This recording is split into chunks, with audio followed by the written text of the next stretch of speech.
You know that feeling when you just know something bad is about to happen? That's what the data has been screaming about Tottenham for the last 3 months. But it seems like nobody was listening. Let's rewind the clock a bit, back to November. While everyone was still buzzing about Ange Postecoglou's high-flying start, the numbers behind the scenes were already telling a much darker story. The data was flashing bright red warning signals. First off, their expected goals against per match had quietly crept up above 2.1. That's a huge red flag. For a team with top 4 ambitions, you simply can't be giving up that many quality chances every single game.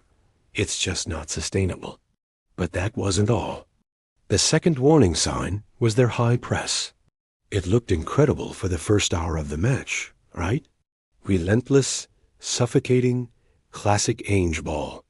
But the data showed that in a staggering 80% of their games, that press started to break down significantly after the 60-minute mark.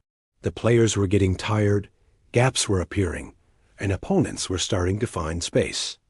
It was like watching a ticking time bomb. The energy that made them so dangerous early on was becoming their biggest weakness late in the game. And the third, and maybe most obvious sign? Their clean sheet rate. It had plummeted, putting them in the bottom 5 of the entire Premier League. Think about that. A team aiming for Europe was defending like a team battling relegation.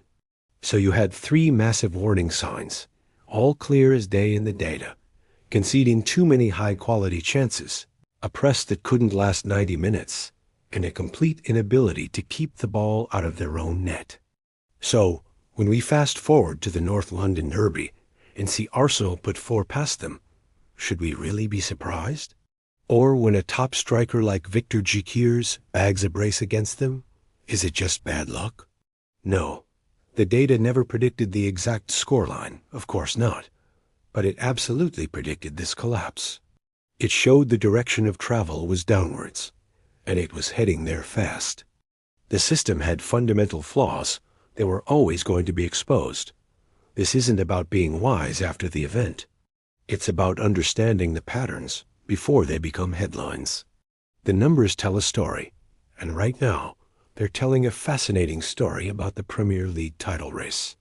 A story that most fans and pundits aren't seeing yet. So, what does the data say is going to happen next? Who's really in the driver's seat for the title, and which team is about to hit a wall? The numbers are already pointing towards a conclusion that might shock you. If you want to know what the data is predicting for the final weeks of the season, make sure you hit that subscribe button. Thanks for watching, and I'll see you in the next video.